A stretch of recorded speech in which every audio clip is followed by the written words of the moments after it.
Y finalmente, Señor, por la eternidad estaremos, Señor, contigo. Dios, finalmente todo tendrá sentido, Señor. Y te agradecemos tanto en este día por permitirnos estar acá. Por favor, abre nuestros corazones. Por favor, Espíritu hermoso, que eres precisamente, Señor, el adelanto, Señor, del cielo, Padre. Bendice este día, Señor. Bendice nuestras vidas. Te pedimos todo esto, Señor, en el nombre precioso de Jesús. Amén. Toma tu lugar, mi hermano. Qué gozo es estar acá y qué privilegio para mí, qué responsabilidad es poder abrir la palabra de Dios. Y seguimos en nuestra encomienda de predicar todo el consejo de Dios. Ya te sabes de memoria esto, pero es tan importante. De Génesis, Apocalipsis, capítulo por capítulo, versículo por versículo. ¿Por qué? Porque creemos que la palabra de Dios tiene todos los nutrientes necesarios. Contiene nuestra historia, mi hermano. ¿Cuántos batallamos para caminar en la vida? Bueno, te voy a decir algo. En la palabra de Dios puedes encontrar la sabiduría que necesitas. ¿Te falta esperanza? La palabra de Dios te puede dar la esperanza que necesitas. Es maravilloso, mi hermano. Tenemos nuestra máxima autoridad. Y aparte de todo, la palabra de Dios misma nos dice que tiene vida. Es el Espíritu Santo respirando la palabra de Dios sobre nosotros. No son alegorías, no son leyendas, no es esoterismo, no es superstición. No para llamarlos al emocionalismo. Es historia real, fidedigna, confirmada por Dios que puede transformar nuestras vidas. Y estamos llegando a la carta a los hebreos. Ya vamos bien adelantados, ¿verdad? Ya casi estamos en la recta final. De hecho, ya estamos en la recta final. Este libro escrito de algún judío, no tenemos su nombre. Sabemos que el Espíritu Santo la inspiró por el 65 y 66 antes de Cristo, después de Cristo, antes de que fuera destruido el templo. Escrita a otros judíos que estaban siendo perseguidos por su fe. Y estaban pasando un mal rato y estaban en peligro de perderlo todo y estaban queriendo regresar al ritualismo, a la religiosidad. Estaban queriendo regresar ahí pensando que Cristo no era suficiente. Otros estaban reconociendo a Cristo que era Salvador, que era Señor, que era el Mesías, pero no estaban dando un paso de fe y confianza. Entonces, por eso, ¿qué se propone el autor en esta carta? Pues lo primero que hace es decirnos de su identidad. Dice, ¿sabes qué? Cristo es superior a cualquier maestro, cualquier sacerdote, cualquier templo, cualquier religión, cualquier cosa. Nos dice, Cristo es el supremo Dios, omnisciente, omnipotente, el creador del cielo y de la tierra, que se hizo hombre y vino a morir por nosotros. Y nos habla de sus hechos inigualables para nuestra bendición y para su gloria. Dice, hubo una redención impresionante. Todo este sistema religioso no habla sino de lo que costó. La paga del pecado es muerte, mas la dádiva de Dios es vida eterna.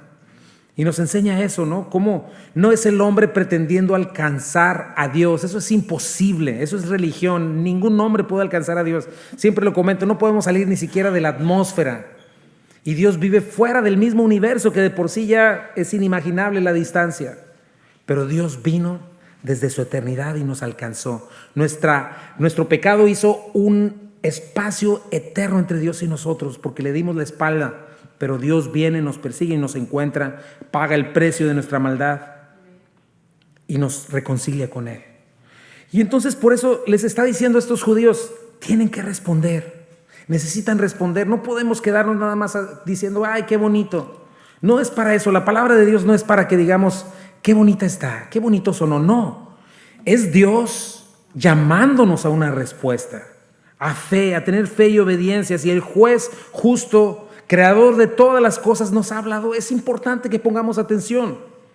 Y el mismo Espíritu Santo nos va abriendo los ojos y el corazón y los oídos, porque por nuestro pecado siempre nuestra tendencia es estar ensimismados y lo único que escuchamos es nuestra propia conversación eterna, viciada. Pero cuando Dios viene, nos habla, el Espíritu Santo nos despierta y nos empieza a alumbrar y nos empieza a enseñar quiénes somos en verdad, quién es Él, y nos empieza a mostrar su salvación. Por eso nos dice, respondan, si escuchan hoy su voz, no endurezcan su corazón, crezcan. Y nos ha dejado claro esta carta algo muy importante. ¿Se acuerdan en qué estaba basado el Antiguo Testamento? Sangre, muerte, sacerdocio, etc. Nos ha mostrado que el hombre ha ofendido a Dios. Eso muestra todo el sistema religioso del Antiguo Testamento. El hombre ha transgredido la ley de Dios, merece la muerte, no tiene recursos para acercarse a Dios, para hacer la paz con Él. Entonces necesita un mediador que le acerque una vez más. Y nos dice, ese mediador es Jesucristo, nuestro sumo sacerdote, quien asume la peor parte, ¿no? Toma nuestro lugar en la cruz, muere por nosotros, resucita con poder, con el más alto propósito. ¿Cuál es el más alto propósito de nuestro cristianismo, mis hermanos? Acuérdate de eso, nuestro más alto propósito de nuestro cristianismo no es nuestra mejor vida ahora. Esta mañana estábamos escuchando eso, ¿no? Realmente nuestra vida es un instante, es menos de un suspiro. Dios es eterno. No sé si has ido en un auto alguna vez. No, a veces no tienes ni tiempo de ver las florecitas que están a un lado. Por más bonitas que estén, solo pasas así, ¡fum!, y se quedan a un lado. Delante de Dios esa es nuestra vida. Dios quiere que aprendamos a mirar lo eterno. Y el propósito de todas estas cosas del sistema, de enseñarnos algo en el sistema religioso, Cristo muriendo por nosotros, ¿cuál es? Que podamos recuperar la comunión que se rompió por nuestro pecado con Dios. Todo nuestro problema, todo el problema de la humanidad es que está rota su comunión con Dios. ¿Por qué crees que hay maldad? ¿Por qué crees que hay dolor? Todas estas cosas terribles. No es la ausencia de Dios, no es un Dios que se olvidó de su creación, es un ser humano que le dio la espalda a Dios, que no lo está tomando en cuenta. Y nos habla también este texto de el nuevo pacto en Cristo Jesús, basado en las promesas divinas, ¿no? Y nos está enseñando esto, cómo se vive por fe, no con un sistema religioso. Eso nos está enseñando esto, este nuevo pacto que nos ofrece perfecta redención, libertad, reconciliación. Y ya vimos cosas bien bonitas acerca de la salvación y hoy vamos a ver un poco más cómo la redención fue eficaz, pero costó tu salvación, mi perdón, costó la muerte de Cristo. Cómo el sacrificio de Cristo fue suficiente para darnos un perdón eterno. Los cristianos ya no tenemos que temer. Si estamos en Cristo, si en verdad hemos confiado, y vamos a ver eso, no tememos, no tenemos al juicio, porque en verdad hemos sido perdonados. Y este es el punto. Ahorita en Hebreos estamos a punto de entrar a la última aplicación, ¿verdad? Si el camino ya está abierto, si ya está el perdón y la reconciliación hechas, si ya está todo perfecto, si se ha cansado el autor de Hebreos de decirnos, no se trata de ritos, no se trata de religión, de legalismo. Entonces, ¿qué tenemos que hacer? ¿Cómo se vive la vida cristiana? ¿Cómo podemos vivir un cristianismo que agrade a Dios? ¿En qué consiste entonces? ¿Será que ya no hacemos nada porque Cristo ya lo hizo todo? Hoy vamos a ver eso. Y vamos a comenzar a verlo. Hay un capítulo maravilloso, el siguiente capítulo 11, que le llama el Salón de la Fama de la Fe, de los hombres de fe, porque ese es el caminar del cristiano.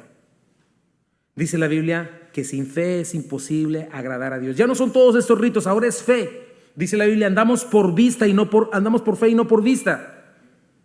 Pero el punto es, ¿cómo luce esta fe? ¿En qué consiste? Hoy vamos a ver esa conclusión. Por eso yo titulé este mensaje, la fe que agrada a Dios y que verdaderamente salva. Vamos a estudiar de los versículos 19 al 25 del capítulo 10. Te animo a que tengas una Biblia. Yo sé que estamos en la era tecnológica, ¿verdad? Ya tenemos muchas Biblias en el mismo celular, pero te animo a que tengas una Biblia. Si tu Biblia que tienes en el celular puedes subrayarla y puedes poner tus notas, perfecto. Si no, por favor, trae una. Ten un papel. Mira, me gusta mucho lo que mi esposa está haciendo, que está preparando una Biblia para cada una de sus hijas, con sus notas, con sus recordatorios, para que ellas tengan un patrimonio. Ten una Biblia. Mira, si un día se caen los satélites, ¿cómo le vas a hacer? Y peor si no te aprendiste ni un versículo. Entonces tienes que recordar, necesitas una Biblia de papel, necesitas tu espada. Yo tengo muchas de Biblias ahí, otras subrayadas, etcétera. Necesitas una espada. Trae tu Biblia. Si no, ten una, y si es electrónica, que puedas subrayar, que puedas poner notas, que puedas ver tu crecimiento en el Señor, que puedas ir de pronto a abrirla. Ah, mira, esto me habló el Señor hace 2 años. Wow. Y eso llena tu corazón, etcétera. Por favor, necesitas tu Biblia. No la olvides. ¿Ok? Habiendo hecho este breviario cultural, vamos a Hebreos 10, por favor. Capítulo 10, versículos del 19 al 25. ¿Cómo se vive la fe que verdaderamente agrada a Dios? Perdón, la fe que agrada a Dios y que verdaderamente salva. Dice así: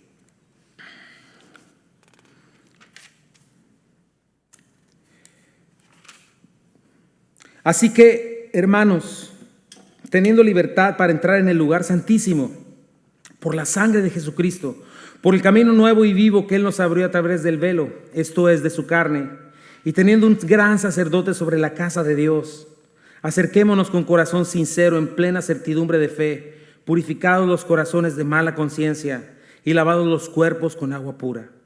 Mantengamos firme y sin fluctuar la profesión de nuestra esperanza, porque fiel es el que prometió. Y considerémonos unos a otros para estimularnos al amor y a las buenas obras, no dejando de congregarnos como algunos tienen por costumbre, sino exhortándonos, y tanto más cuando ven que aquel día se acerca. Dios, bendice tu palabra. Por favor, dame sabiduría de nuevo para hablarla y llena a mis hermanos, Señor, de hambre y sed. Abre sus oídos, Señor. Aquellos que están distraídos por cualquier cosa, muéstrale, Señor, que no hay cosa más importante, Señor, que enfocar sus ojos y sus oídos, toda su atención a lo que tú quieres hablarle. En el nombre de Jesús, amén. Entonces tenemos esto, mis hermanos, la fe que agrada a Dios y que verdaderamente salva. Mi primer punto es este, ¿cómo es esta fe? El que responde acercándose a Dios de la manera correcta. Comenzamos el versículo 19, dice: así que, hermanos, teniendo libertad para entrar en el lugar santísimo por la sangre de Jesucristo. ¿Qué es lo primero que nos dice este texto? ¿Qué viene a tu mente? Lo que acabo de decir en la introducción, la salvación ya fue completada. La obra de Cristo es completa, es suficiente, es perfecta, es por la eternidad. Y el pago ya fue hecho, ya no se debe. Con la sangre derramada de Cristo, presentada por el sacerdote perfecto que es Cristo, Él mismo presentó esta ofrenda para nuestro perdón. ¿Y qué nos dice? Tenemos plena libertad para entrar a la misma presencia de Dios. Esto es algo impresionante, mi hermano. Por eso es que ya no hacemos ritos. Porque dice que tenemos libertad para entrar a la misma presencia de Dios. Y obviamente dices, pero pues es que no he entrado nunca al cielo. No, por eso es por fe.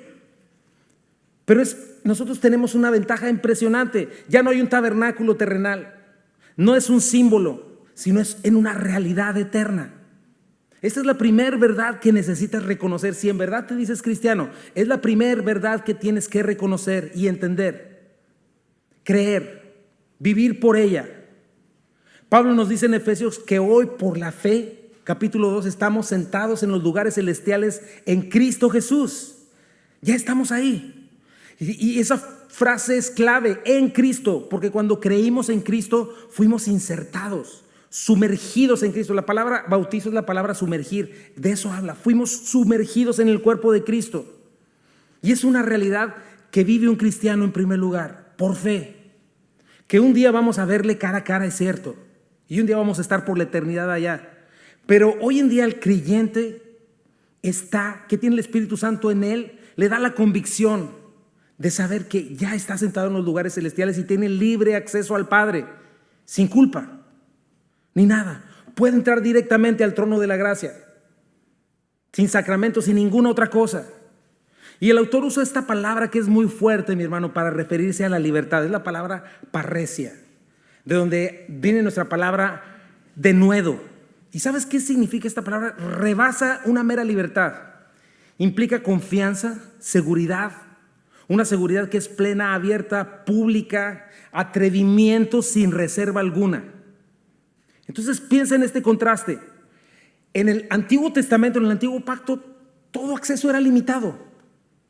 Acceso limitado al tabernáculo, solo un sacrificio y el sacerdote por ti. Al lugar santísimo, una vez al año y un sacerdote, el sumo sacerdote por todos.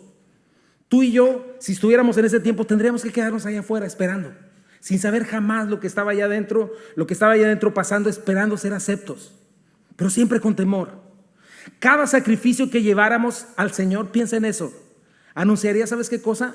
Tu insuficiencia, tu incompetencia, siempre con temor al juicio, por estar delante de un Dios santo y justo, que si no haces las cosas como Él decía, podías morir.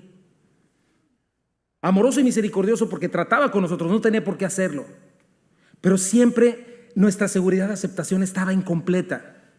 Y todo se vivía alrededor de sacrificios interminables, así como la gente que vive una religión. Son sacrificios todos los días, y todos los días es despertar y decir, hoy me perdonará Dios, hoy me bendecirá Dios. Cansadas obras de justicia que no completaban nada, no limpiaban, no quitaban la culpa, no reconciliaban permanentemente. Ofrecían una esperanza futura, eso sí, una promesa, pero en medio de una triste esclavitud, como el esclavo que está amarrado y que dice, pero ya viene mi redención, ya viene. Ritos externos nada más. que muchas veces ya eran vacíos y rutinarios, no significaban nada para mí. ¿Cuántas veces tú y yo hicimos ese tipo de ritos? Ni idea de lo que significaban, pero ahí estábamos, esclavizados.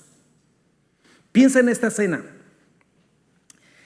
estas escenas donde está el rey con toda su majestad y un sucio esclavo tirado, encadenado, postrado delante del rey, listo para ser juzgado por la eternidad.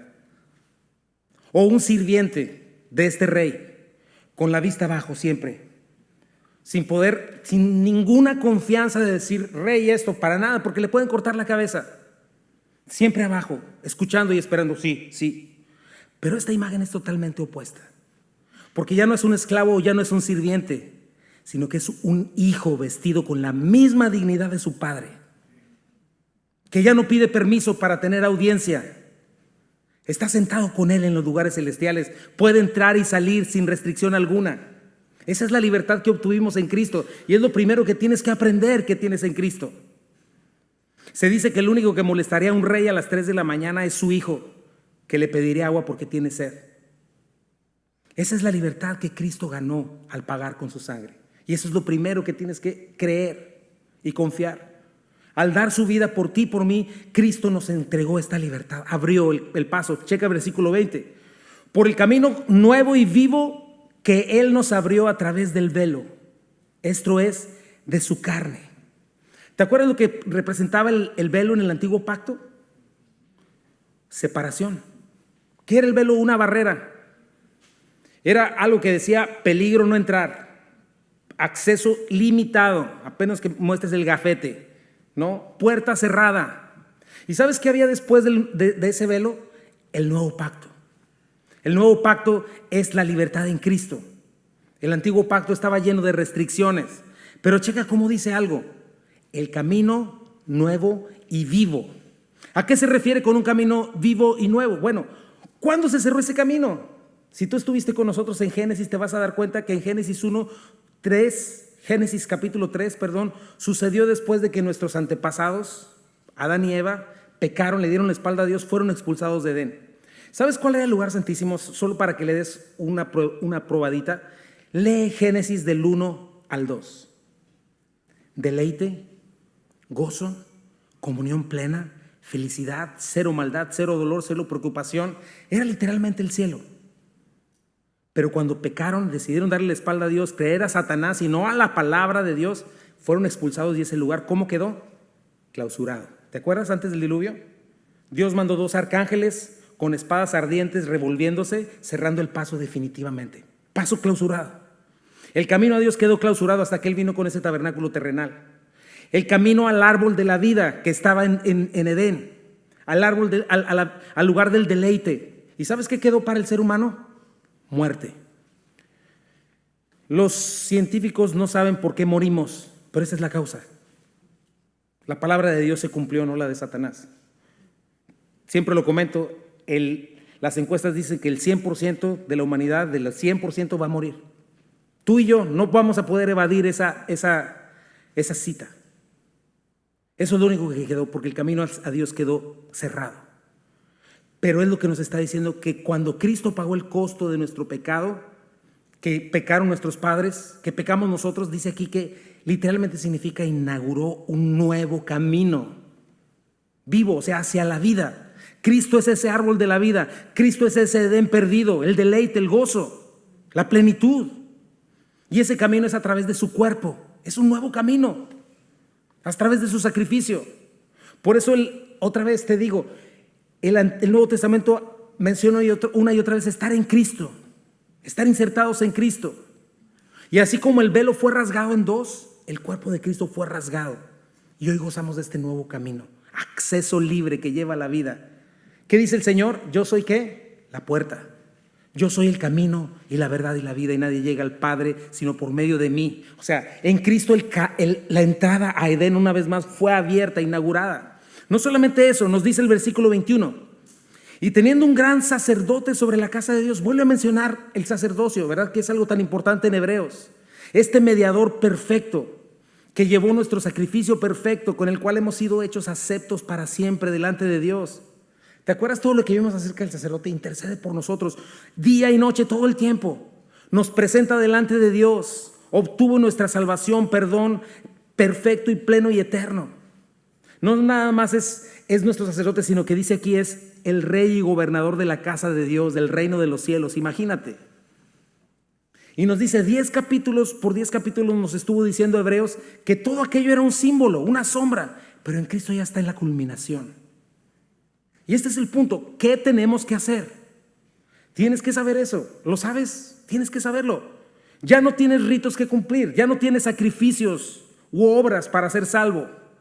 Cristo ya lo hizo todo perfecto. ¿Qué nos queda? ¿Cómo se vive la fe cristiana? ¿Qué te pide Dios? 22, Hebreos 10, 22.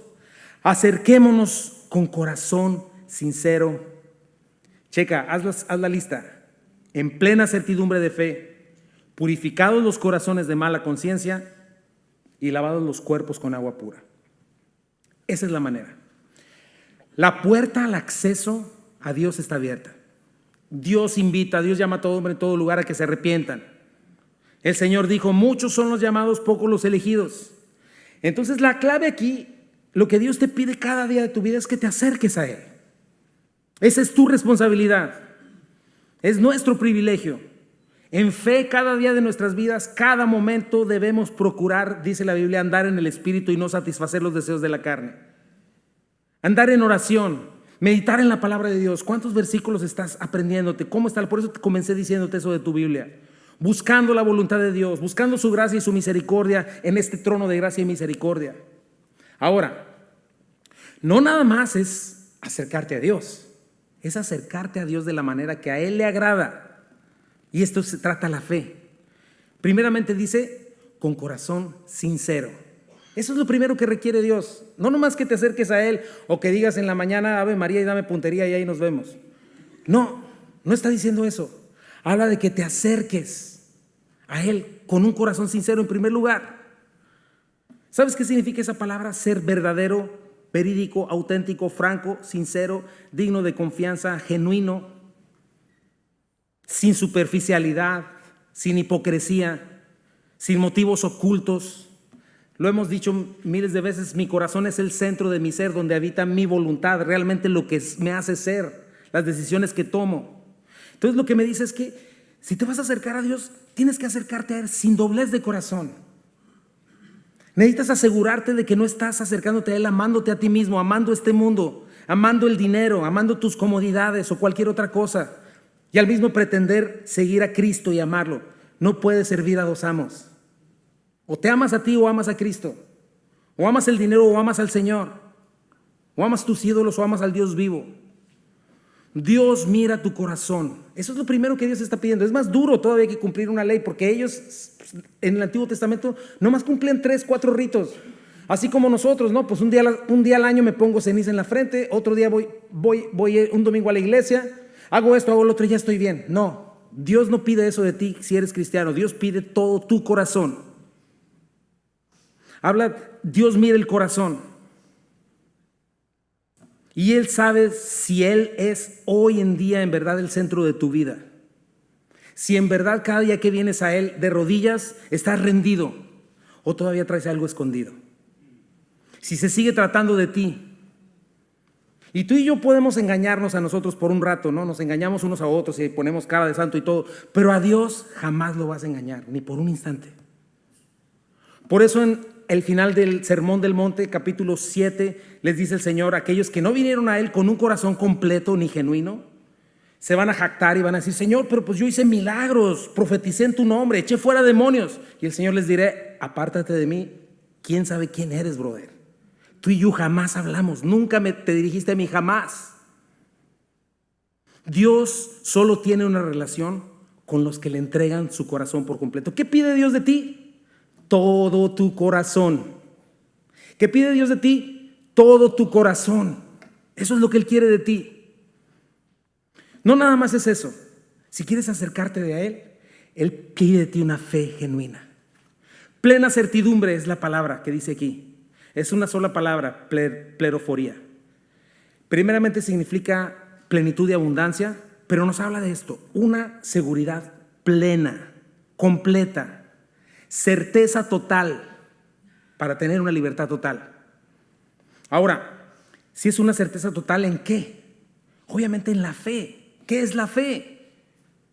Nuestra fe, en lo que hemos confiado. Muchas veces pensamos, hemos sido mal enseñados con el rollo de un paso de fe y la fe ciega. Eso no es fe, o no es la fe bíblica. Todos vivimos en cierto sentido por fe. ¿Por qué? Porque si tú estás tomándote un vaso con agua, ¿verdad? Estás pensando que es agua. Si tú vas a salir a la calle, estás pensando que no estás pensando que te van a chocar o te vas a morir, etcétera. Todos vivimos con ese tipo de fe, confianza en que algo va a pasar, pero no habla de ese tipo de fe. Habla de lo que Dios ha dicho y lo que Dios ha hecho, lo que hemos venido viendo durante toda esta carta. Fe en que tomes esto, una plena confianza en que entiendes la gravedad de tu pecado. Entiendes que tú merecías la condenación eterna y ya no te estás justificando. No, pues yo no pequé, no es para tanto. No, entiendes que tu pecado merecía la condenación eterna. Que si Dios te hubiera mandado al infierno, hubieras dicho: Señor, eres justo, tenías razón, lo hiciste bien, Dios.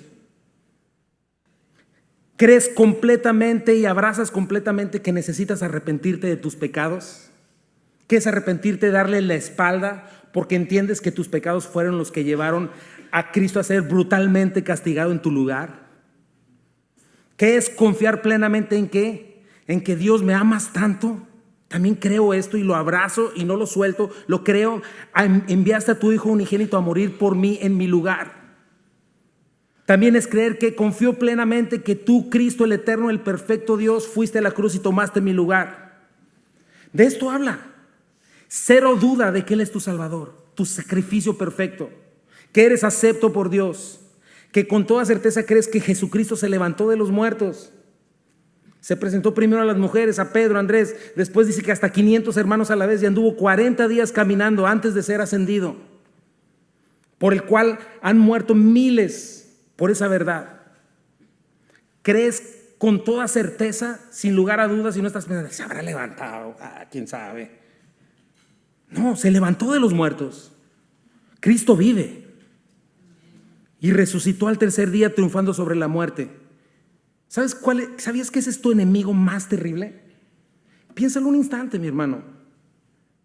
Puedes hacer todo lo que tú quieras y convertirte en Donald Trump, lo que sea, pero te voy a decir algo: la muerte va a llegar y perdiste todo. Es tu enemigo más terrible y Cristo vino a vencerla. Creer plenamente que Cristo es mi mediador entre Dios y los hombres, y hoy soy acepto y tengo libre entrada, lo que ya dije. ¿Cuál sería lo contrario? La incredulidad. ¿Qué es la incredulidad? Falta de confianza, de credibilidad en lo que Dios ha prometido. Siempre creerle más a las circunstancias, creerle más a este mundo, creerle más a mi perverso corazón, a la filosofía satánica de nuestros tiempos. Siempre estarle diciendo a Dios: pues suena bonito, pero no te creo. ¿Cómo se confirma si eres creyente o incrédulo? Por tus decisiones. Si de todos modos sigues confiando en mentiras y en tus pecados, no le has creído a Dios. Piénsalo. No hay cosa más horrible que la duda. La inseguridad te consume. Si te está dando vueltas en la mente: ¿será? ¿No será? ¿Vendrá? ¿No vendrá? ¿Le caí mal? ¿Le caí bien? ¿Me aceptará? ¿Me rechazarán? ¿Voy a vivir? ¿Me voy a morir? ¿Me voy a aliviar? La duda te consume. Pero aquí está hablando de que cuando vienes a Cristo tienes que confiar en Él. Y ¿sabes qué? Esta confianza no viene de ti. Es el Espíritu Santo poniéndola en ti. A ti y a mí nos toca decidir cada día y cada momento creer en lo que Dios ha dicho y permanecer en Él. Pablo decía, Romanos 8:16, el Espíritu mismo le asegura a nuestro espíritu, ¿qué dice? Que somos hijos de Dios. ¿Tienes el Espíritu Santo morando en ti? Gálatas 4:6-7, y por cuanto sois hijos, Dios envió a vuestros corazones el Espíritu de su Hijo, el cual clama: Abba, Padre, papá. Ya no el Dios eterno, papá. Esto era revolucionario para los judíos. Versículo 7, así que ya no eres esclavo, sino hijo, y si hijo, también heredero de Dios por medio de Cristo. Romanos 8:31-34, ¿qué pues diremos a esto? Si Dios es por nosotros, ¿quién contra nosotros? El que no estimó ni a su propio Hijo, sino que lo entregó por todos nosotros, ¿cómo no nos dará también con Él todas las cosas? ¿Quién acusará a los escogidos de Dios? Dios es el que justifica. ¿Quién es el que condenará? Cristo es el que murió, aún el que también resucitó, el que además está sentado a la diestra de Dios, el que también intercede por nosotros. ¿Quién nos separará del amor de Cristo? Tribulación, angustia, persecución, hambre, desnudez, peligro o espada. por lo cual estoy seguro de que ni la muerte, ni la vida, ni ángeles, ni principados, ni potestades, ni lo presente, ni lo porvenir, ni lo alto, ni lo profundo, ni ninguna otra cosa creada nos podrá separar del amor de Dios que es en Cristo Jesús, Señor nuestro.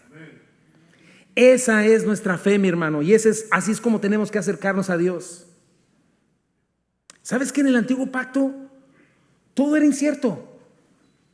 Todo era temporal, todo era inseguro, pero en Cristo todo es pleno y todo es seguro. No hay lugar a la duda. Si eres cristiano, no hay lugar a la duda de estas cosas. A menos de que dos cosas: no conozcas el amor de Dios y sigas siendo inmaduro y carnal. Y por eso no creces en tu fe.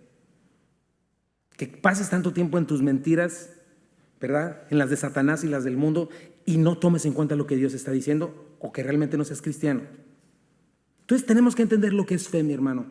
Es una certeza que no nada más implica información, sino una convicción plena que me hace dar el paso de obediencia, que me mueve a dar una vuelta de 180 grados a mi vida. Ya no vivo para mí mismo, ahora vivo para Dios. No vivo para una vida meramente temporal o carnal, sino espiritual. Requiero este tipo de fe para acercarme a Dios y poder agradarlo.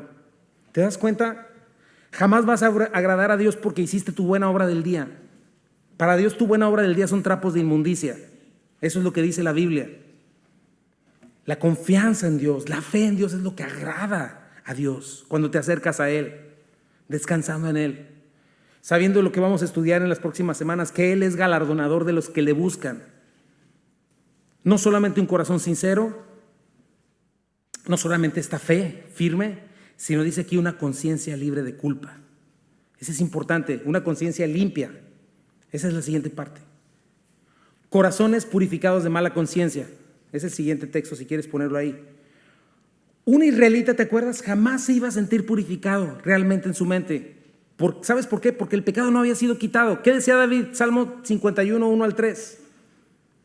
Cuando después se llegó a saber, dice aquí: ten piedad de mí, oh Dios, conforme a tu misericordia, conforme a la multitud de tus piedades, borra mis rebeliones, lávame más y más de mi maldad, límpiame de mi pecado, porque yo reconozco mis rebeliones y mi pecado está siempre delante de mí.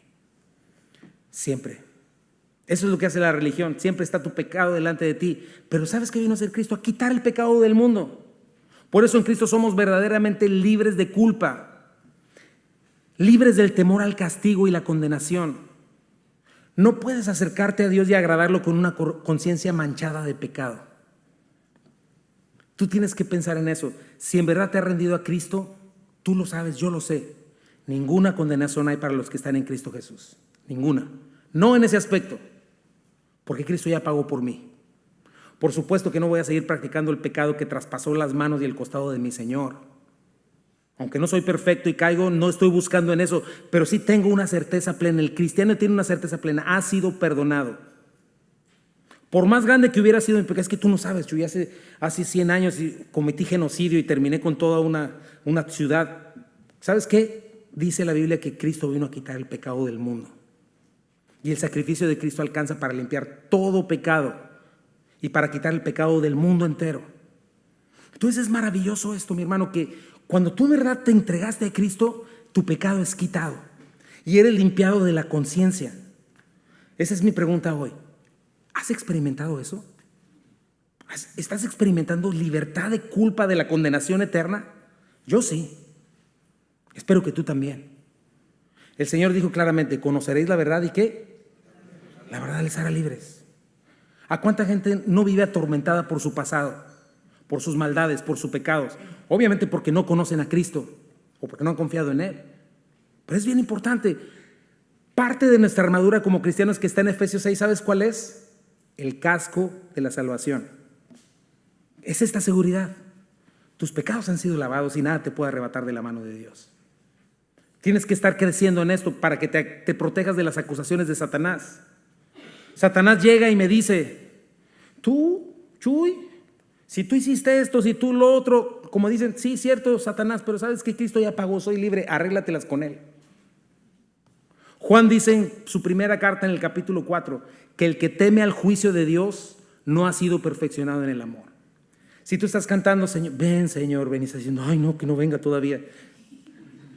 Quizá no le conoces todavía, mi hermano. No ha sido perfeccionado en el amor. no has entendido tu salvación. Todavía sigues viviendo un cristianismo superficial basado en el aquí y en el ahora. No has confiado plenamente en Cristo como para ser limpiado. Necesitas esta limpieza al acercarte a Él. Cristo me ha perdonado y me ha perdonado. La siguiente parte tiene que ver con mi práctica. Lavados los cuerpos con agua pura. ¿A qué se refiere esto, mi hermano? Todo el tiempo lavaban ceremonialmente con agua los utensilios, se lavaban las manos, lavaban a los sacerdotes, rociaban con sangre, etcétera, pero todo eso era externo. Pero este es un lavado interno. ¿Por qué implica mi cuerpo, mi hermano? Porque implica limpieza práctica, mi santificación. Esta nueva naturaleza de la que hemos venido hablando, ahora quiero obedecer. En el momento en que tú confías en Cristo, eres limpiado por la fe en Jesucristo, pero en ese momento debió haber comenzado una transformación interna que se va a reflejar sí o sí, paulatinamente en tu estilo de vida. Si no, tienes que checar tu fe. Como dice la Biblia, por el fruto los conocerás. Entonces checa cuál es lo que estás sembrando. Tito 3:5 nos dice: Él nos salvó no por las acciones justas que nosotros hubiéramos hecho, sino por su misericordia. Checa lo que dice: nos lavó quitando nuestros pecados y nos dio un nuevo nacimiento y vida nueva por medio del Espíritu Santo. Ese es lo que menciona Efesios, el lavamiento del agua por la palabra. ¿Te acuerdas cuando Cristo iba a ser entregado? Le lavó los pies a todos, llegó a Pedro, Pedro le dijo: no, a mí no me lavarás nada. Le dijo: si no te lavo no tendrás parte conmigo. Entonces le dice: lávame todo. Le dice: no Pedro, el que está en Cristo ya ha sido lavado. Yo ya le lavé con mi palabra, solo tiene que lavarse los pies. ¿Qué significa eso? Andamos en un mundo pecador y nos ensuciamos los pies. Pero la palabra de Dios, cuando vienes a ella, cuando estás constantemente en ella, siendo renovado, transformado, eres expuesto a ella y renueva tus pensamientos. Entiendes la voluntad de Dios agradable y perfecta. Tus hábitos, tu estilo de vida es lavado y se manifiesta en justicia y santidad. Esa es la convicción con la que nos acercamos a Dios, confiando en su perdón. Aun cuando en ocasiones caemos. Acuérdate, eso es algo muy importante.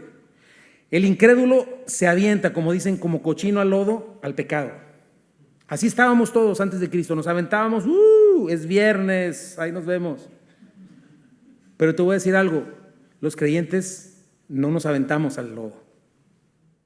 A veces caemos, resbalamos, pero nos levantamos. Y solamente hasta que nos despojemos de este cuerpo de muerte. Y esa es la fe salvadora, mi hermano. Esa es la fe con la que te puedes acercar a Dios con toda confianza al trono de la gracia para hallar gracia y misericordia para el oportuno socorro. En este sentido de necesidad de un Salvador. Necesito un Salvador. Aquí estoy, Señor. Entiendo lo que significa mi salvación, Señor. Aquí está. Mi salvación, yo sé que va mucho más allá de mi mejor vida ahora. Entiendo que soy libertado del pecado, de la culpa. Ya no voy a recibir condenación eterna, Señor. Y entonces aquí está mi compromiso total, mi rendición a ti.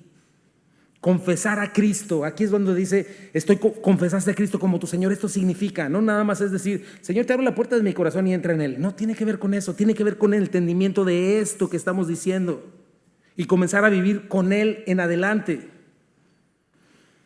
Estaba yo leyendo la historia de un hombre famoso que caminaba sobre las cataratas del Niágara en la cuerda floja, ¿verdad? Y todo el mundo sabía ya: ese señor va y viene y va a llegar. No, es un señor que tiene toda la capacidad, es un profesional. Todo el mundo creía, sí, es la verdad. Pero ¿sabes cuándo encontraba problemas? Cuando pedía voluntarios para que se subieran a su espalda. En ese momento no todos confiaban en Él. Y es lo mismo en Cristo. Una cosa es que expreses fe en Él, en quién es Él, lo que ha hecho, y que reconozcas y que hasta le cantes, pero otra muy diferente es que te rindas a Él y que le entregues toda tu vida a Él plenamente.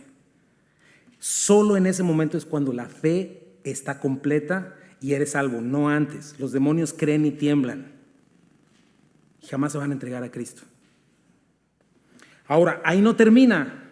No todo queda en algo que en un momento. Hay otra cosa más que muestra la fe salvadora. Punto 2. Perseverando basados en la esperanza que trae la promesa de Dios. Esta es otra cosa, la perseverancia. Dios espera que perseveres. Dice, versículo 23, mantengamos firmes sin fluctuar la profesión de nuestra esperanza, porque fiel es el que prometió. Aquí hay unos aspectos hermosos, mi hermano.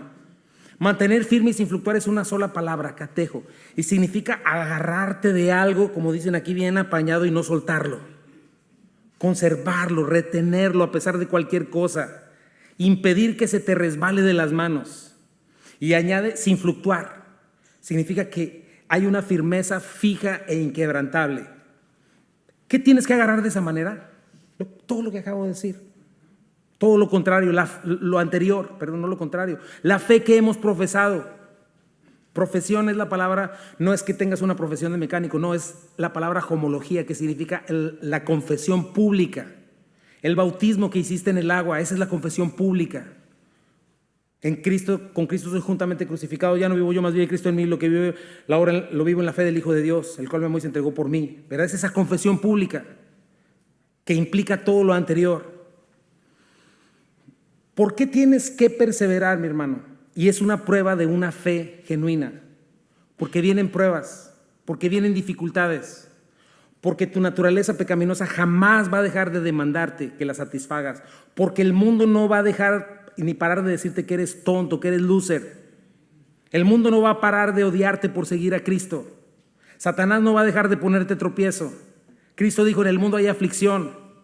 Y te voy a decir algo, los incrédulos realmente disfrutan su pecado, como tú y yo lo disfrutábamos.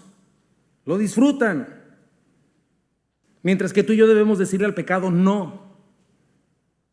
¿Qué tengo que hacer? Perseverar, a pesar de todo. ¿Por qué? Porque hay tres cosas más que nos sostienen como cristianos. En primer lugar, la esperanza. ¿Qué es esperanza? El gozo anticipado de algo que es ciertísimo que va a suceder. Para nosotros o para la gente incrédula, la esperanza es lo que ya, no, pues ya la esperanza, ya lo único que tienes, la esperanza muere el último. No, para el cristiano es lo primero. Es el gozo anticipado de algo ciertísimo. Número dos, tenemos una promesa, mi hermano. Y número tres, tenemos un Dios fiel y confiable que no miente, que nos la ha prometido. ¿Entiendes esas cosas, mi hermano? Porque eso es lo que nos sostiene para no decir, no, pues ¿qué hago aquí? Mejor me voy con mi compadre, se la pasa chidísimo cada fin de semana. Eso es lo que nos detiene. Tenemos una esperanza por una promesa, por un Dios que no miente. La fe viene por el oír y el oír por la palabra de Dios. ¿Qué significa evangelio? Buenas noticias. Dios ha prometido vida eterna en Cristo Jesús. Hay perdón, hay camino a la reconciliación. Vengan, aquí está todo listo, la mesa está puesta, perdón. Y el mundo es seductor, pero su fin va a ser muerte y destrucción. Y Dios nos dice, yo soy Dios, vengan a mí y vivan. La paga del pecado es muerte. Y si tú no tienes esta fe, ¿cómo te vas a sostener? Si no tienes esta confianza en Cristo.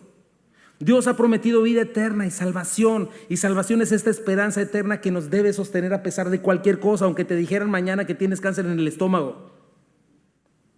Un creyente no persevera para ser salvo, sino que por ser salvo persevera. Piensa en eso, mi hermano. Es una contradicción de términos decir que tienes fe y vivir sin esperanza. Es totalmente contradictorio. Dios nos llama, nosotros respondemos. ¿Cómo? Permanecemos en Él. Y al permanecer en Él mostramos que somos sus discípulos. Eso fue lo que dijo Él. Porque hemos confiado en lo que nos ha prometido. No estamos en una fe ciega. Dios ha hablado claramente, mi hermano, 66 libros maravillosos donde Dios ha hablado cosas impresionantes. ¿Las conoces? Tienes que entender eso. La fe del cristiano no es una fe ciega. Es una fe muy clara. Busca en su palabra, conoce lo que te promete. Es algo que rebasa toda imaginación. Juan 8:31 dijo entonces Jesús a los que habían creído en Él: si vosotros permaneciereis en mi palabra, seréis verdaderamente mis discípulos y conoceréis la verdad, y la verdad les hará libres. ¿Se acuerdan de la parábola del sembrador? Esta pues es la parábola. La semilla es la palabra de Dios. Y los de junto al camino son los que oyen. Luego viene el diablo y quita de su corazón la palabra para que no crean y se salvan. Los de sobre la piedra son los que habiendo oído reciben la palabra con gozo, pero estos no tienen raíces. Creen por algún tiempo y en el tiempo de la prueba se apartan. La que cayó entre espinos, estos son los que oyen, pero yéndose son ahogados por los afanes y las riquezas y los placeres de la vida y no llevan fruto. Mas el que cayó en buena tierra, estos son los que con corazón bueno y recto retienen la palabra oída y dan fruto con perseverancia. 4 tipos de tierra, mi hermano. No más una da fruto, y esa es la que verdaderamente expresa una fe viva. Al primero le suena bonito, ¡ay, suena padre! pero está tan centrado en sí mismo, tan enamorado de este mundo, tan casado con su filosofía temporal, que el diablo llega y roba la palabra antes de que ocurra cualquier cosa. El segundo declara su fe en Cristo y dice, oh, qué maravilloso, ¿no? Así como la multitud en los evangelios, ¿no? Les encantaban los milagros del Señor. Ser alimentados por el Señor 5,000, wow. Ser sanado de esto, wow. ¿Verdad? Pero si ya no les convino, porque ya no les convino en la última semana de Cristo, y mejor se fueron con los fariseos, quienes les convencieron y entonces ya gritaron, no, crucifícalo, crucifícalo, no me dio lo que yo quería. Qué bonito sus milagros, qué bonito que alimenta, pero no me dio lo que yo quería. Reciben con mucho gozo la palabra y hasta dicen eso, todo ha cambiado para mí, le pertenezco, muy emocional, muy histriónico, pero llega la prueba y como dicen, la puerca tuerce el rabo. Se dan cuenta que las bendiciones en Cristo no son bendiciones inmediatas. Se dan cuenta que Dios no necesariamente quiere darles más una bendición temporal. Se dan cuenta que Cristo no está tan interesado en sus carteras, ni en que tengan una salud perfecta, ni en que cumplan todos sus sueños. Y cuando llega la prueba tropiezan. ¿Por qué? Porque no tienen la esperanza correcta. Porque quieren nomás lo bonito. Pero su esperanza no alcanza a decir, vale la pena sufrir por Cristo. El otro hace su profesión pública en Cristo, pero ¿sabes qué? Trae un corazón dobladito ahí. No es sincero, es hipócrita. Es superficial, tiene motivos ocultos, porque nunca se divorció de las cosas de este mundo. El dinero sigue siendo su Dios. Los deseos de los ojos, de la carne, la vanagloria de la vida son su verdadero motor, su única seguridad. Estos tampoco perseveran. ¿Quiénes son los que perseveran? Los que con corazón bueno y recto retienen la palabra oída y dan fruto con perseverancia. Checa la unidad de la Escritura, es impresionante. Ahora, no significa que los creyentes verdaderos no se desanimen o se frustren o puedan caer en un hábito pecaminoso, pero como ya lo dije, no nos vamos a quedar tirados. Si está tirado va a ser el más infeliz que puede existir, pero se va a mantener firme y sin fluctuar. Entonces es algo importante, mis hermanos. Ese es nuestro caminar en Cristo. Dios hace su parte llamándonos, nosotros hacemos la nuestra descansando en su promesa. Esa es la soberanía de Dios, la responsabilidad del hombre. Dios ha prometido, permanecemos en Él, a pesar que pasen los años, a pesar que todo nuestro alrededor le dieran la espalda a Dios, a pesar de que nuestro caminar con Cristo se convierte en algo incómodo o doloroso. Pregúntale a la gente en Medio Oriente. ¿Te acuerdas de Abraham? Abraham tuvo sus Ismaeles, bajó a Egipto, ¿te acuerdas? Su fe no siempre fue perfecta. Pasaron varias décadas y cuando cumplió 100 años, dice, su cuerpo ya como muerto. Sara también con 100 años estéril, ya sin ciclo menstrual. Hubo algo que sostuvo a Abraham. ¿Qué fue, mi hermano? Las promesas, la fe en las promesas de Dios. Romanos 4, 18 al 21 dice, contra toda esperanza Abraham creyó y esperó. Y de este modo llegó a ser padre de muchas naciones, tal como se le había dicho, así de numerosa será tu descendencia. Su fe no flaqueó, aunque reconocía que su cuerpo estaba como muerto, pues ya tenía unos 100 años. Y que también estaba muerta la matriz de Sara. Ante la promesa de Dios no vaciló como un incrédulo. ¿Puedes leer ese versículo 20 conmigo, por favor? 1, 2, 3. Ante la promesa de Dios no vaciló como un incrédulo, sino que se reafirmó en su fe y dio gloria a Dios, plenamente convencido de que Dios tenía poder para cumplir lo que había prometido. Esa es la fe. Esa es la fe, mi hermano. Y no puedes tener esta fe sin el Espíritu Santo dándote esa convicción. ¿Cómo vas a confiar en alguien que no conoces? Ni yo. Serías tonto si confías en alguien que no conoce. Pero Dios habla en términos de eternidad, mi hermano. Los padres de la fe vivieron, lo vamos a ver en el capítulo 11, pero todos ellos vivieron confiando en algo que rebasaba los 80 años de vida que pudieron haber tenido. Si todo lo que te importa es lo que puedes ver y tocar, todavía no has conocido a Cristo como debes, mi hermano. Y es verdad, muchos venimos a Cristo con una necesidad temporal, es cierto. Pero cuando el Evangelio nos abre los ojos, nos damos cuenta que la riqueza rebasa todas esas cosas. Cuando creces en el conocimiento de la palabra de Dios, tus ojos son abiertos, vas entendiendo las riquezas en Cristo, porque le vas conociendo profundamente. Y entonces es cuando puedes perseverar. ¿Por qué crees que un verdadero creyente persevera, mi hermano? Porque le conoce. Ahí no termina todo. Tenemos mi tercer punto. Ya tenemos un corazón sincero, una fe inamovible, una conciencia limpia, una vida en santificación, una cosa más, ¿verdad? Perseverar y una cosa más, una vida caracterizada por el amor de Cristo. El amor en la práctica.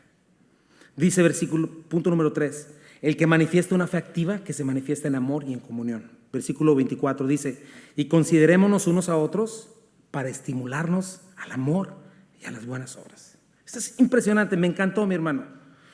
Muchas veces se dice que lo contrario al amor, ¿qué es? El odio, ¿verdad? Pero te voy a decir que no es eso, porque el odio es un amor corrupto. ¿Sabes qué es lo contrario al amor? El desamor, la indiferencia. Y cuando estamos sin Cristo, eso nos caracteriza. La realidad es que lo único que nos importa somos nosotros. Aunque haya papás o cosas así que estén preocupados por los hijos, realmente lo que está más latente en el corazón es mi dolor de sentirme lejos de mi hijo, pero se trata de mí. Estamos enajenados con nosotros mismos y muy poco pensando en los demás.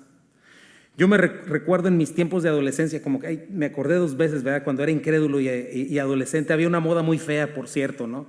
Pero llegaba un muchachito al grupo y decía, ya llegué, y los demás decíamos con sarcasmo y burla, qué bueno, ya me tenías con pendiente, ¿no? ¿Qué le estábamos dando a entender al muchacho? No me importa si existes o no. Obviamente ese es un caso sincero y honesto, pero Pablo también escribió a los filipenses algo que es bien revelador. Checa, Filipenses 2:20 dice, no tengo a nadie más que como él, Timoteo, se preocupe de veras por el bienestar de ustedes, pues todos los demás, ¿qué dice? Buscan sus propios intereses y no los de Jesucristo. Esa es una parte de nuestra naturaleza pecaminosa. Pero la señal de una fe viva, mi hermano, es este asunto, considerarnos unos a otros. Comenzar a considerarnos unos a otros. Eso es increíble. ¿Te has puesto a pensar? Yo me he puesto a pensar en eso, mi hermano. Aquí estoy en este país. Muchos de nosotros tenemos muy pocas cosas en común. Quizá si no estuviera Cristo entre nosotros, ni nos toparíamos en el camino. Somos tan diferentes. Algunos no nada más en carácter, sino por nacionalidad, ¿no? Como los apóstoles de Cristo, ¿te acuerdas? Simón el celote, hasta allá, un hombre de izquierda, un activista, un terrorista. Y luego por otro lado Mateo el publicano, un traidor, que si los pusieras enfrente se agarrarían a trancazos, ¿no? Malinchista, traidor. Se deberían odiar. ¿Pero qué los unía? Cristo. Igual entre nosotros, mi hermano, ¿qué nos une? Si no fuera nuestro vínculo Cristo, jamás hubiéramos terminado juntos. Pero eso es lo que hace el Espíritu Santo entre nosotros, enseñándonos el verdadero amor. Y de repente nos comenzamos a preocupar los unos por los otros. Créeme, mi hermano, sí me quitan el sueño. Y ustedes también. Yo sé que se quitan el sueño el uno al otro. Sufrimos por ti, mi brother, cuando andas tropezando y cuando andas por las tortas. Créemelo. Y nos procuramos y oramos unos por otros, nos ayudamos desinteresadamente. ¿Sabes qué? Esa es una obra del Espíritu Santo. No estamos hablando de mera camaradería, ¿no? O del amor que se tiene bueno, que no es amor, pero lo que tienen las gangas que se golpean y todo el rollo, pero tienen lealtad, ¿no? Porque entre nosotros, piénsalo, ya tenemos 7 años de caminar juntos, nos hemos lastimado, nos hemos defraudado y aún así nos hemos perdonado. Y nos volvemos a servir. Y nos volvemos a amar. ¿Por qué? Porque Cristo está en nosotros. Así de sencillo. Dice la palabra en 1 de Juan 4, 7 al 8. Amados, amémonos unos a otros, porque el amor es de Dios. Todo aquel que ama es nacido de Dios y conoce a Dios. El que no ama no ha conocido a Dios, porque Dios es amor. Por eso es la siguiente responsabilidad, mi hermano. Si en verdad hemos creído, necesitamos considerarnos unos a otros. Es la palabra katanoeo, que significa fijarte cuidadosamente, preocuparte por alguien. Ahora, es un contraste importante, porque en el Antiguo Testamento, ¿sabes qué pasaba? Sí estaban cuidándote, con mucho cuidadito, pero para que estuvieras cumpliendo la ley. Checa el Antiguo Testamento. Todos estaban fijando, te la paso al costo, Mimo, y aquel cuate no guardó el día de reposo. Yo lo vi. Y el Señor decía, sáquenlo, que muera apedreado. Moisés, aquel persona blasfemó el nombre. sáquenlo, que muere apedreado. El Nuevo Testamento, Señor, aquí está esta mujer adúltera. En el acto mismo del adulterio la agarramos, nos esperamos para agarrarla en el mero punto. Y el Señor había dicho, ¿y dónde está el hombre? ¿Verdad? Todo el tiempo criticando a los discípulos. Señor, ¿por qué tus discípulos no se lavan las manos? ¿Por qué tus discípulos no guardan el día de reposo? O sea, la lista de acusaciones es interminable. Pero mira el contraste en este nuevo pacto. Dios nos llama a observarnos con cuidado, pero no para acusarnos, no para restregarnos en la cara las prohibiciones, lo que no podemos hacer, sino todo lo contrario. Checa, para estimularnos al amor y a las buenas obras. Es un contraste impresionante, mi hermano. Estimular es la palabra paraxusmos, que significa esto, incitar a alguien. Eso se utiliza cuando alguien solivianta una turba, una rebelión, cuando alguien levanta una grilla, una queja organizada, ¿verdad? Y hay de repente toda una multitud en desacuerdo, ¿verdad? Hoy ando recordando mucho mi adolescencia, pero me acuerdo cuando se iniciaba una bronca, ¿no? Y como, mira lo que te digo, y empezarlos a aventar, ¿verdad? A que se peleen. O invitarlos a hacer maldades, ¿verdad? Hasta que llegaba la policía y todos los que te incitaban, quién sabe dónde quedaban. Bueno, pues es ese estímulo. ¿Pero qué crees? Para lo bueno. Porque el amor no es indiferente, es al contrario, es activo. ¿Sabes cuál es la mejor manera que estimules a un hermano al amor y a las buenas obras? Con tu ejemplo. Comienza a hacerlo tú. Este viernes tuvimos un ejemplo de eso, mi hermano. Comienza con 1 o 2 y de repente todos están estimulados al amor y a las buenas obras y al servicio con un gozo impresionante viendo lo que Dios está haciendo. Igual que cuando alguien anda en la carne y que contamina a todo el mundo y envenena a todo el mundo. Lo mismo. Pero el que decide andar en amor, en servicio, en sacrificio, por amor al Señor y a sus hermanos, eso es lo que tienes que estimular, no el que critica. No el que trata con amargura porque pues es que no hace nada, nomás yo vengo solo. Sino el que ama, animando, sirviéndole. Hey, vamos a ponernos las pilas. Me da un gusto enorme cuando hay una necesidad. A veces lo que dijo Alejandro, que es verdad, gracias a Dios por ustedes, mis hermanos, porque son en verdad generosos. Pero de repente uno se levanta, otro se levanta, y sobra. Eso es estimularnos al amor y a las buenas obras, estimularnos al perdón. Imagínate si cada uno de nosotros actuáramos así, desinteresadamente, sabiendo a quién servimos, de quién recibiremos recompensa.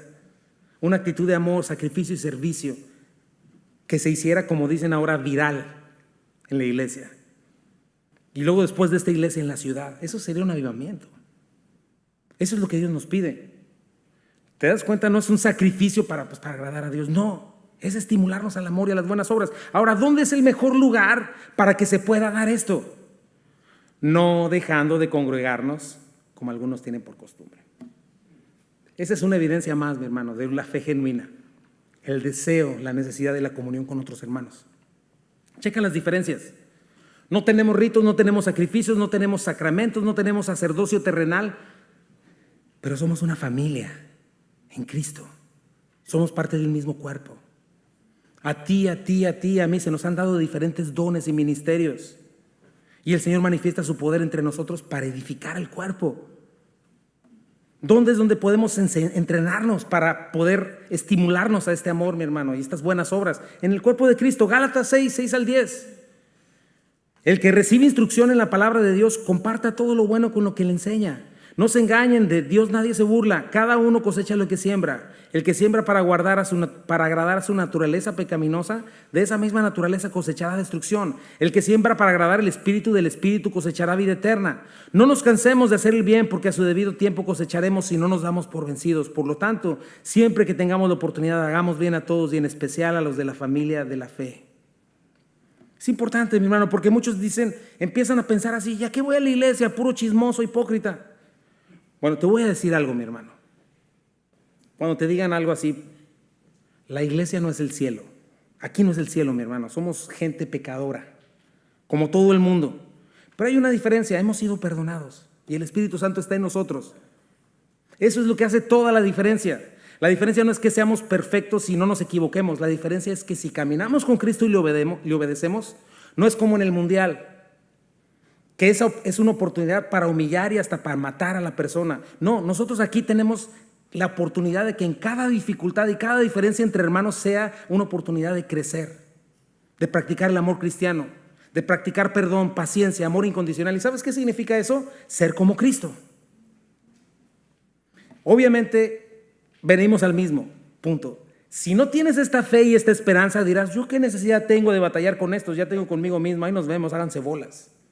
No vale la pena. Ojalá que no sea tu caso, porque te voy a decir que Cristo vale la pena.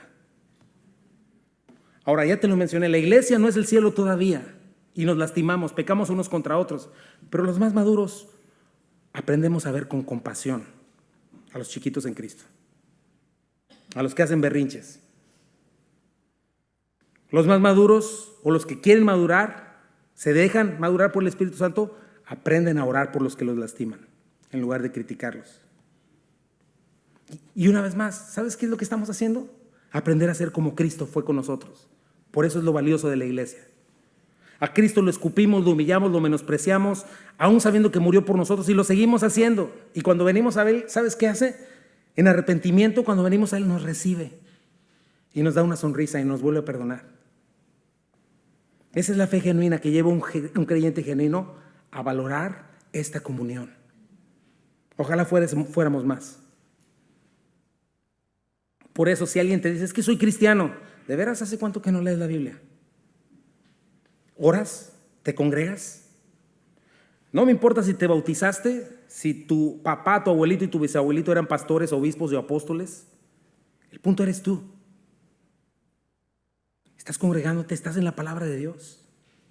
Es algo muy importante, mi hermano. Y este acceso a Dios a través de la fe, sin lugar a duda, va a llegar a la persona, la va a llevar a perseverar en la iglesia, a perseverar en la palabra de Dios, a perseverar en la oración, en el servicio. ¿Te das cuenta? Ese es el orden. Considerémonos unos a otros. Fijémonos para cuidarnos, no para criticarnos, no para juzgarnos, para estimularnos, para incitarnos al amor, a las buenas obras, al sacrificio, al servicio. Buscar la comunión con los santos para la edificación, para la madurez, para ser entrenados, para ser como Cristo.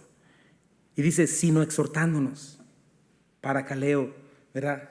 ¿Sabes? Esa palabra es lindísima.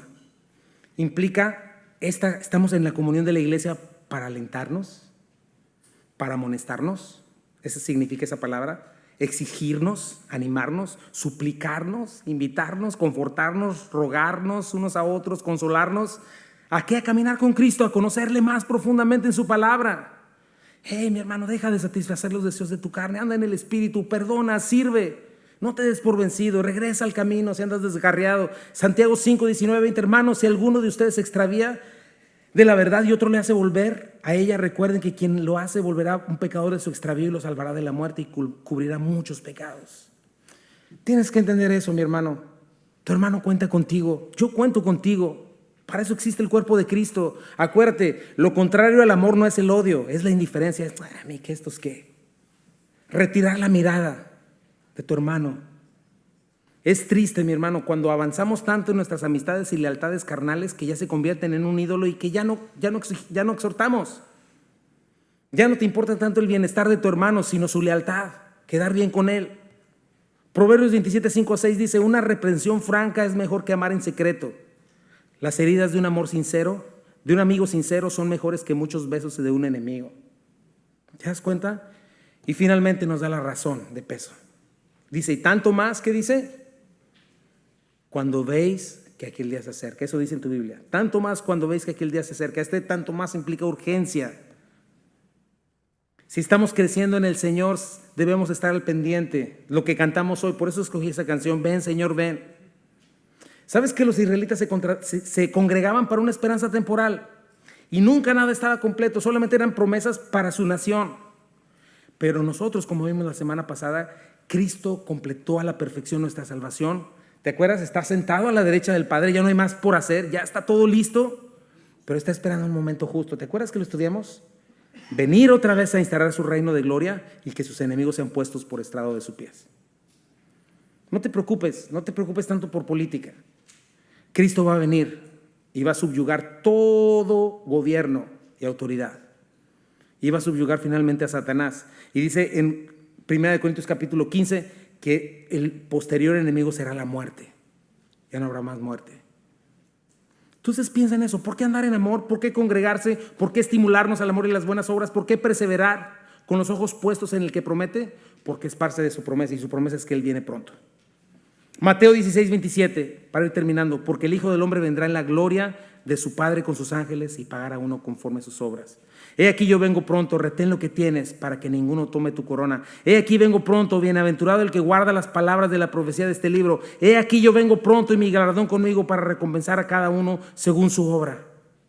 Estén ceñidos vuestros lomos y sus lámparas encendidas, y ustedes sean semejantes a hombres que aguardan a su señora que regrese de las bodas, para que cuando llegue y llame le abran enseguida. Bienaventurados aquellos siervos a los cuales su señor cuando venga les halle velando. De cierto les digo que se ceñirá y hará que se sienten a la mesa y vendrá a servirles. Y aunque venga a la segunda, a la tercera, si los hallara así, bienaventurados son aquellos siervos. Sepan estos que si el padre de familia supiera que ahora vendrá el ladrón, velaría ciertamente y no dejaría minar su casa. Ustedes pues deben estar preparados, porque la hora que no penséis el Hijo del Hombre vendrá.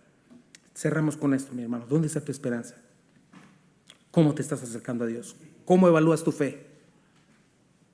No voltees la mirada, no te justifiques. Hemos visto cosas maravillosas de la redención y la palabra es ciertísima.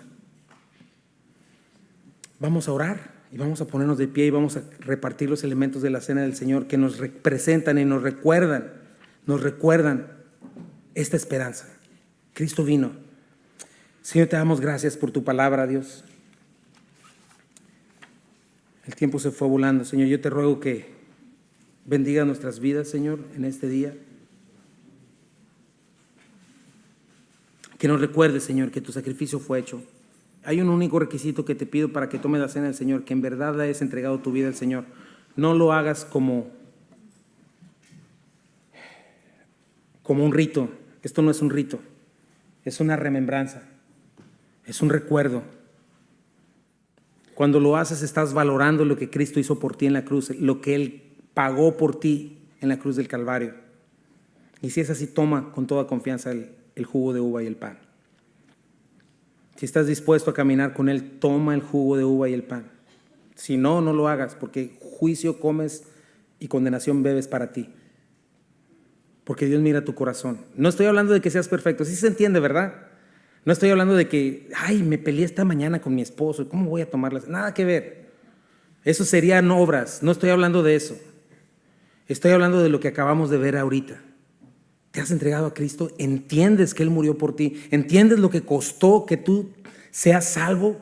Que tú tengas entrada libre al trono de la gracia, ¿lo entiendes? ¿Has entregado tu vida y has puesto toda tu vida y tu corazón a sus pies? Entonces eres, como dicen aquí, elegible, ¿verdad?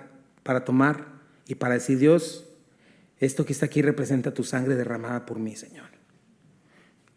Esa sangre debió haber sido la mía. Este cuerpo y este pan que voy a masticar representa tu cuerpo molido por mí.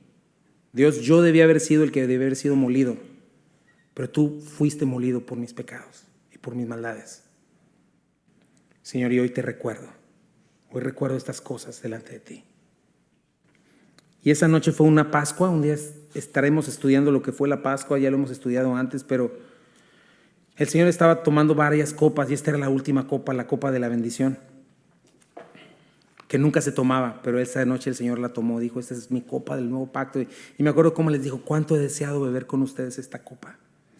Porque Jesucristo sabía, mi hermano, que tendríamos esta libre entrada al trono de la gracia. ¿Cuántos de aquí entienden esa libre entrada al trono de la gracia? Dime que sí lo entiendes, por favor, mi hermano.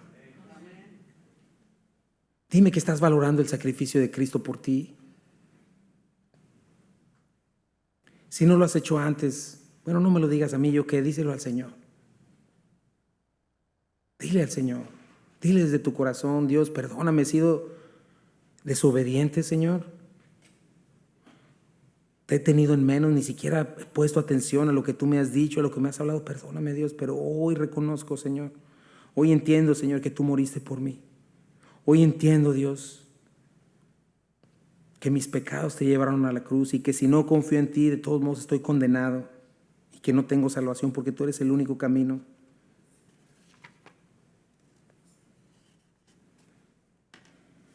Dios mío, el Señor Jesús, la noche que fue entregado, tomó el pan, justo antes de Getsemaní, antes de sudar gotas de sangre, terribles gotas de sangre, y de haberle pedido al Señor, Señor, si existe otra manera, Señor, si tú pensaras que existe otra manera, por favor, dímela, pero no sea mi voluntad, sino la mía. Sudando gotas de sangre, ¿sabes qué hubo como respuesta de parte de Dios? Silencio. No había otra manera. Y esa noche Él dijo, toma, coman, esto es mi cuerpo que por ustedes es partido. Hagan esto en memoria de mí. Lo vas a tomar, mi hermano, pero no es para tenerle en menos, no es para que el lunes llegues otra vez, quién sabe qué dijimos, ya ni me acuerdo. No, sino es para que reconozcas que tu salvación y tu perdón tuvo un costo muy alto. El cuerpo del Hijo de Dios que por ti fue partido. Recuérdalo. Come el pan.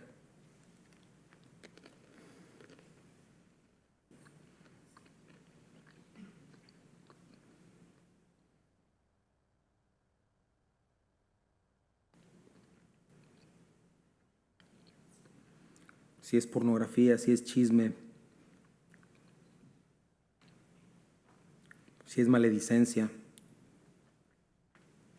si es mentira, si es tranza, arrepiéntete. Si es incredulidad, si es deshonra a tus padres, Cristo murió por todo eso, para que fueses libre. Gracias, Señor. Asimismo tomó también la copa después de haber cenado, diciendo, esta copa es el nuevo pacto, en mi sangre. Hagan esto todas las veces que la bebiereis en memoria de mí. Y Señor, este es un símbolo, Señor, de lo que logró tu sangre, lo que hemos venido viendo por todos estos capítulos y de hecho por toda la Biblia, Señor. Dios mío, no moriste y no derramaste tu sangre para que yo siguiera amando mis maldades, sino al contrario, Señor, para vivir para ti, Dios. Ese velo que fue rasgado, que fue tu mismo cuerpo, y ese nuevo camino inaugurado, vivo, en el cual puedo volver a entrar a Edén y tomar una vez más del árbol de la vida. Tú eres el árbol de la vida. Edén es deleite, tú eres el deleite, Señor. Ayúdame, Señor, mientras tomo esta copa a recordar, Señor, que tengo que tomarme firmemente, Señor, de esta realidad y de vivir por ella, Señor. Esa es mi verdad. Tú has prometido y tú eres fiel. Señor, si hay alguien aquí que no tenga limpia la conciencia de culpa, de la culpa de la eternidad, si no ha recibido vida eterna, yo te pido que hoy pueda recibir vida eterna y su conciencia sea limpiada y que tú quites su pecado. Señor, si hay alguien aquí con un corazón con doblez, yo te pido que en este día, Señor, pueda verdaderamente, Señor, rendirse a ti y decir, Señor, aquí está todo. Gracias por morir por nosotros, Señor. Gracias porque tu sangre nos limpia de toda maldad y de todo pecado, Señor. Gracias porque en ti hay perdón pleno, redención. Gracias, Padre. Puedes tomarlo.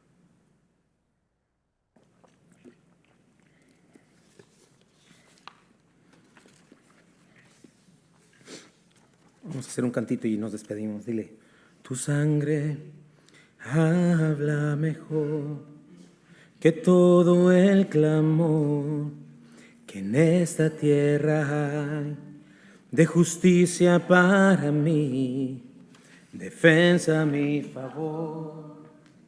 Jesús, tu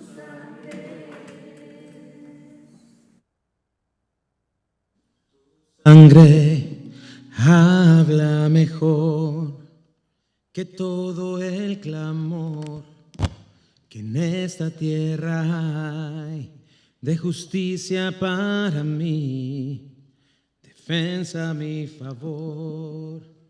Jesús, tu sangre es. Dile, ¿y qué nos puede perdonar? ¿Qué nos puede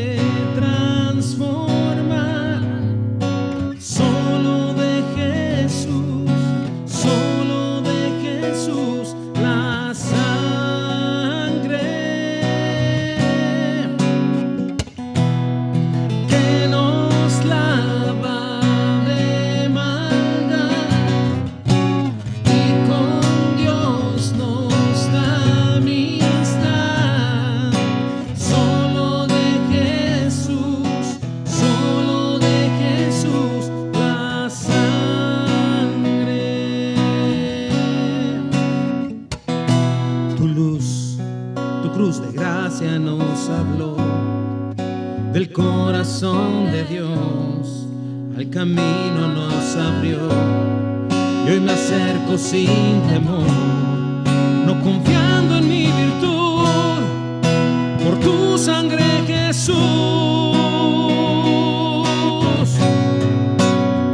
¿Qué nos puede perdonar? ¿Qué nos puede transformar? Solo de Jesús, solo de Jesús, la sangre. Y que nos lava de maldad, y con Dios nos da amistad. Solo de Jesús, la sangre. Gracias por la cruz, y gracias por la cruz. Gracias por la cruz. Solo de Jesús, la sangre. Y gracias por la cruz. Y gracias por la cruz. Solo de Jesús, la sangre.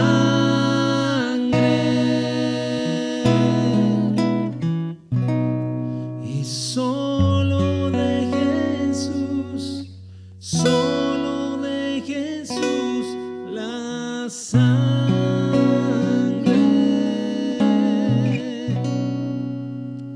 Señor, gracias. Gracias por lo que has hecho por nosotros. Gracias por la redención. Gracias por el perdón, Padre. Te pido por mis hermanos, Señor, que tu luz, tu gracia, tu rostro resplandezca sobre nosotros, Señor. Y que podamos, Señor, en este año, en esta semana, Señor, que viene, vivir, Señor, por esta fe. Y que aprendamos, que entendamos en qué consiste nuestro cristianismo, Señor. En acercarnos a ti, Dios, de esta manera, Padre. Padre, que podamos ver todos estos elementos en nuestras vidas, Dios, porque eso es lo que te agrada y eso es lo que buscas de nosotros, Padre. Todo lo demás, X, pero esto es lo más importante, Señor, porque tú ya lo hiciste todo. Estás sentado en tu trono y estás esperando que tus enemigos sean puestos por estrado de tus pies, Dios, y vendrás por nosotros. Seremos tuyos por siempre, Señor. Bendice a mis hermanos, Señor, llévanos con bien, y todo eso te lo pedimos en el nombre precioso de Jesús. Amén. Dios te bendiga.